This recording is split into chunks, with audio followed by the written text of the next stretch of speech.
오늘 본문은 예수님의 정체성에 대한 질문과 제자도에 대한 말씀입니다. 예수님은 빈들에서 하루 종일 가르침과 치유의 사역을 행하시고 그리고 기도 시간을 가졌습니다. 예수님은 모든 사역의 시작과 끝에 항상 기도하셨습니다. 이런 예수님의 기도 생활은 예수님을 따르고자 하는 자들에게는 아주 큰 도전입니다. 예수님은 그 누구보다도 바쁘고 분주한 일상을 보내셨습니다. 수시로 수많은 무리들이 가르침을 듣고자 또 병을 고치고자 예수님을 찾아왔습니다. 또한 예수님의 적대자들을 대응해야 하였습니다. 더욱이 예수님은 단 3년간의 공생의 기간 동안 이 모든 사역을 감당하셔야 하였기에 예수님은 그 누구보다도 바쁘셨고 그리고 한순간도 허투루 보내지 않으시고 그 사역에 매진하셨습니다. 그렇게 바쁘고 분주한 와중에도 예수님은 기도하는 것을 게을리하지 않으셨습니다. 한 통계에 따르면 우리나라 일반 성도들이 하루에 기도하는 시간이 5분에서 10분, 직분자들이 10분에서 15분, 목회자들이 평균 20분 기도한다고 합니다. 많은 성도들이 바빠서 기도하지 못한다라고 합니다. 그러나 우리는 바쁘기에 더 기도해야 합니다. 왜냐하면 바쁘다는 것은 더 많은 일을 한다는 것이죠. 그래서 우리는 더 많은 것을 하나님 앞에 구해야만 하는 것입니다. 또한 사람들이 기도하지 않는 것은 기도가 힘이 없다라고 무력하다고 생각하기 때문입니다. 만약 기도가 하나님의 뜻을 알고 그것을 행할 수 있는 가장 효과적이고 가장 능력 있는 방법이라고 한다면, 그렇다면 밖에 나가서 일을 하는 것보다 지금 누구를 만나서 또 그 일을 할 수 있는 방법을 찾는 것보다 오히려 기도할 것입니다. 하지만 기도하는 것이 별 볼 일 없다라고, 힘이 별로 없다라고 생각하는 것이, 그래서 그 기도가 자기의 선택지에서 뒤로 밀려가는 것이죠. 사랑하는 성도 여러분, 만약 여러분이 어떤 병에 걸렸어요. 병이라고 하면 좀 그렇고, 저같이 고혈압과 고지혈증이 있어요. 그래서 매일 아침마다 약을 먹어요. 절대 빠지지 않고 먹거든요. 그런데 어느 날 약을 먹지 않고 그냥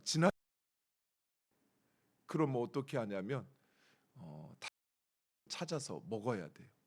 그리고 약을 먹지 않는 날에는 하루 종일 마음이 불안해요. 그 약을 먹지 않음으로 인해서 저에게 행여 무슨 일이 생기지 않을까 하는 생각에 하루 종일 긴장을 하고 그리고 하루 종일 다른 신경을 쓰지를 못해요. 사랑하는 성도 여러분, 만약 우리가 기도하지 않고 살 수 없다는 사실을 안다면 과연 기도하는 것을 뒤로 미루고 또 포기할까요? 결코 그렇지 않을 것입니다. 기도하는 것, 그것은 우리의 삶과 신앙에 있어서 가장 강력하고 그리고 그것은 가장 우리의 삶에 필수적인 것입니다. 오죽하면 하나님의 아들이신 예수님조차도 아침을 시작하기 전 또 하루를 마치기 전 항상 기도하셨습니다.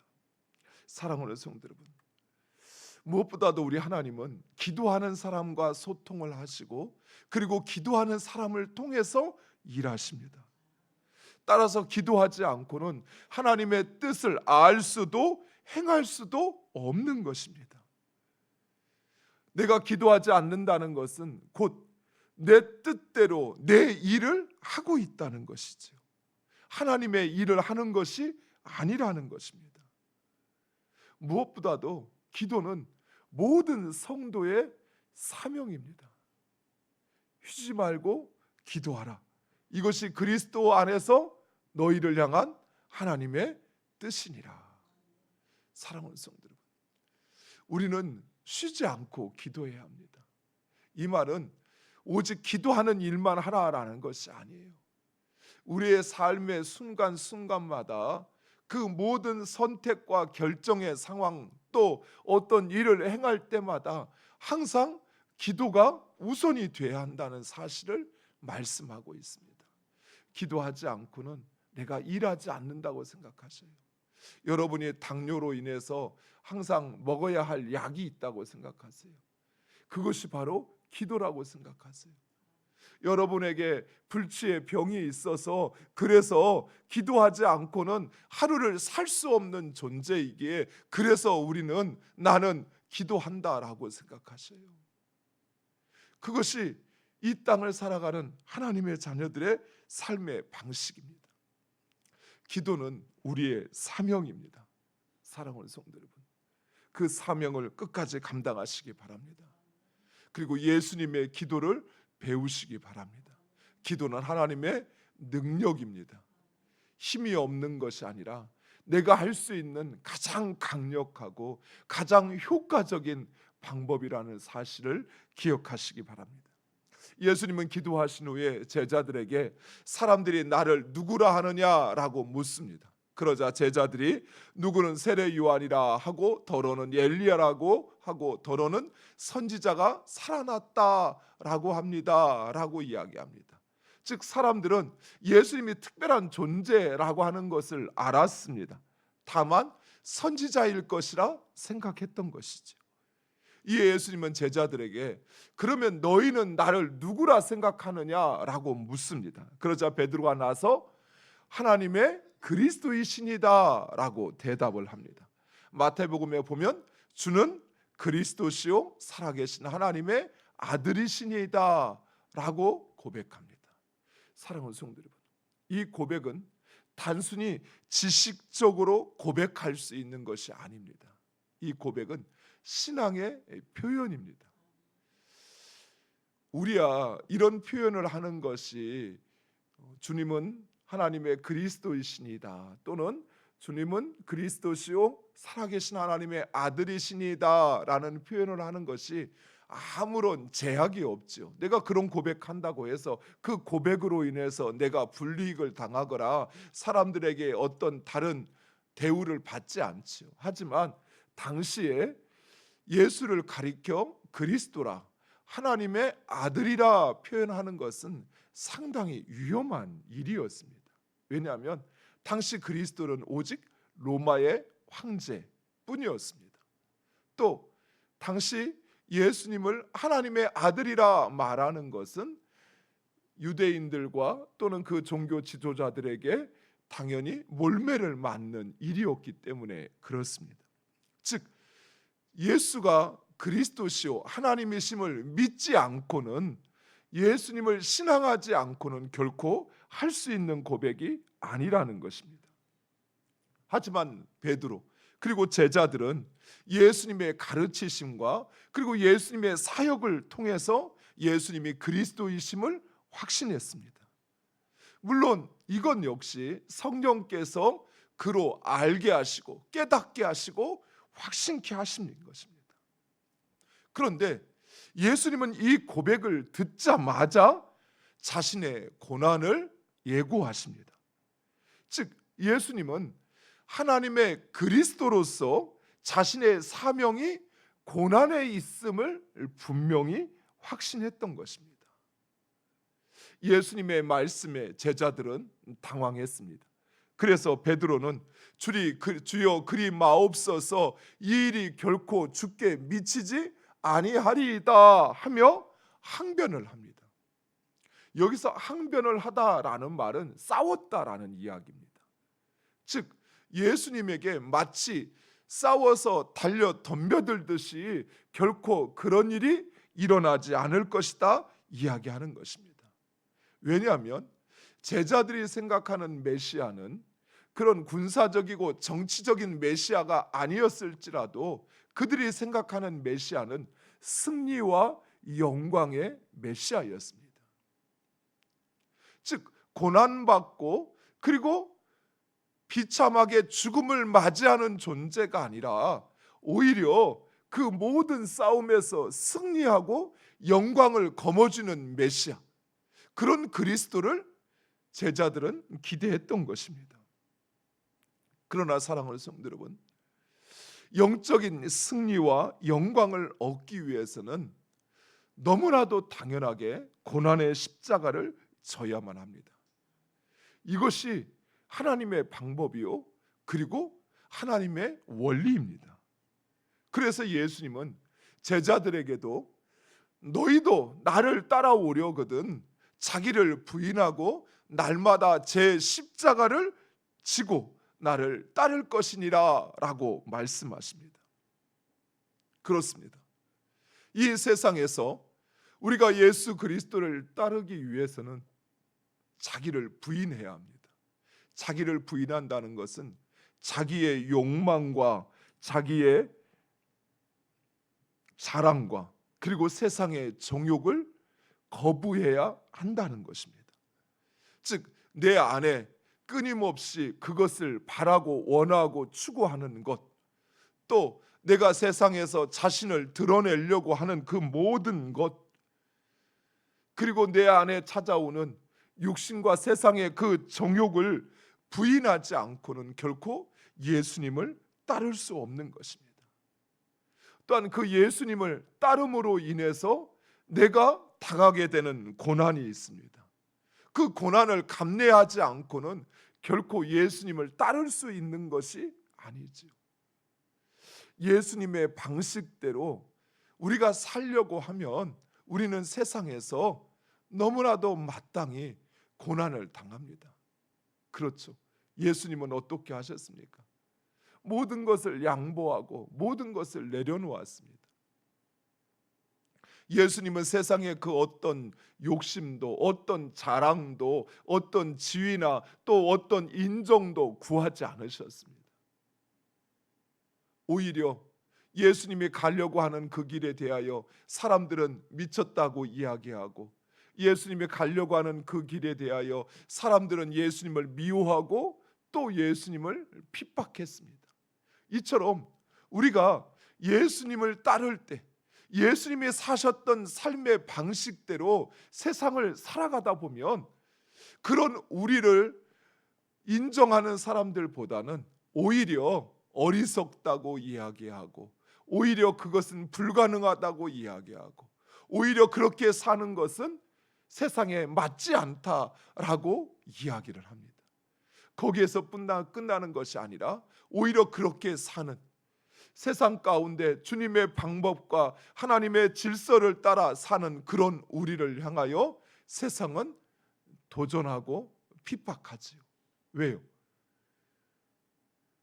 그러한 모습을 통해서 자신의 어둠이 드러나기 때문에 그런 것이죠. 빛으로 사는 자들을 통해서 자신의 어둠이, 나의 어리석음과 내 욕망이, 내 교만함이 드러나기에 빛으로 사는 자들을 용납하지 못하는 것입니다. 세상은 오히려 그런 사람들을 핍박하고 그리고 그런 사람들을 미워합니다. 전에 가르쳤던 청년 하나가 회사에 들어갔는데 그 회사에서 재정의 일을 맡게 되었어요.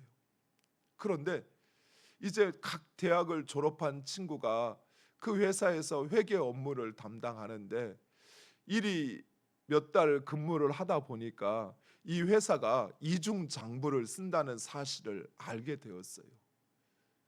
그래서 그것을 문제 제기했더니 그 회사의 대표와 또 재정의 책임자가 하는 이야기가, 이것은 관례라는 것이 우리만 그러는 게 아니라 모든 사람들이 다 이렇게 행하는 것이라는 거예요.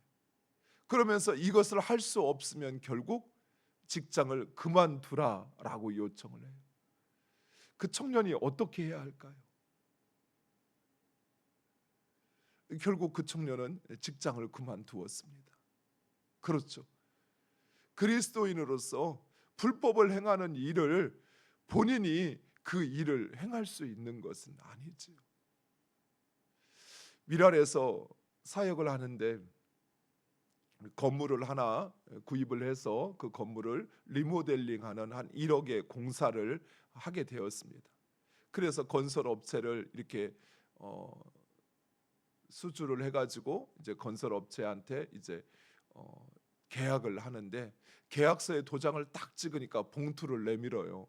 근데 그분이 집사님이셨어요. 그 계약 건설업자가. 그러면서 하시는 이야기가 이것은 관례이니까 목사님 받으라는 거예요. 저한테.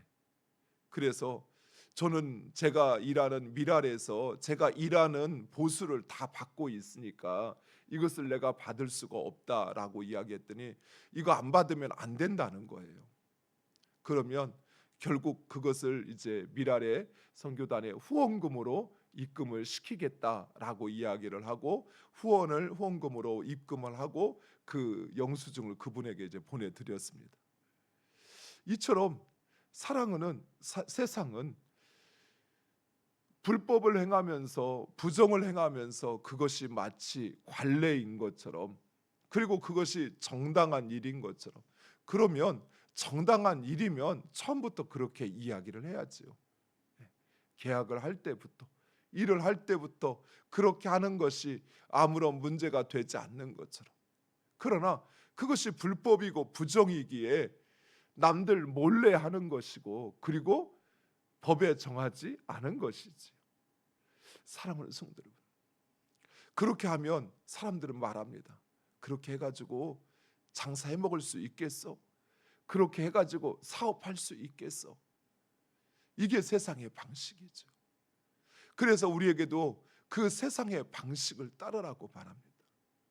그러나 사랑하는 성도 여러분, 우리 하나님이 예배당 안에 갇혀 계셔서 밖에서 우리가 무엇을 하는지 모르시는 분이십니까? 아니죠. 알고 계시죠.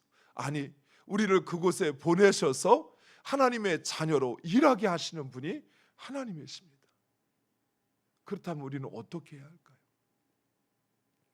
사랑하는 성도 여러분, 예수 그리스도를 따른다는 것, 그것은 결코 쉽게 이야기할 수 있는 것이 아닙니다. 자기 십자가를 지고 나를 따르라라는 주님의 말씀에 순종하는 것, 예배 드리는 것, 직분을 맡아 감당하는 것, 그것이 아니에요. 예수님을 따른다는 것은 곧 내 모든 삶 속에서 주님이 행하신 그 방법, 주님이 사셨던 그 삶의 질서를 따라 살아가는 것입니다. 주님은 우리에게 그렇게 하지 않고는 나를 따를 수 없다라고 말씀하고 있습니다. 물론 우리 예수님은 우리에게 맹목적인 고난이나 고행을 하라라고 말하는 것이 아닙니다. 우리가 예수님을 따르기 위해서는 세상에서 고난을 당할 수밖에 없는 그 현실을 이야기하고 있는 것입니다. 세상이 하나님의 아들이신 예수님을 만나 그를 미워하고 그를 핍박하고 그를 죽였던 것처럼 예수 그리스도를 따르는 우리들을 미워하고 핍박하는 것입니다. 그러나 예수님은 우리의 고난이 결코 헛되지 않다라는 것을 말씀하십니다. 24절, 누구든지 제 목숨을 구원하고자 하면 잃을 것이요 누구든지 나를 위하여 제 목숨을 잃으면 구원하리라. 아멘. 사랑하는 성도 여러분, 예수를 부인하는 자는 영원한 생명을 잃게 되지만 자기를 부인하고 자기 십자가를 지는 자는 하나님의 영광에 참여하게 됨을 믿으시기 바랍니다. 사랑하는 성도 여러분, 나는 할 수 없습니다. 나중에나 모든 것이 좀 끝나고 하지요 라고 생각하지만 결코 그렇지 않습니다. 주님은 지금 예수 그리스도를 따르려고 하는 우리에게 말씀하십니다.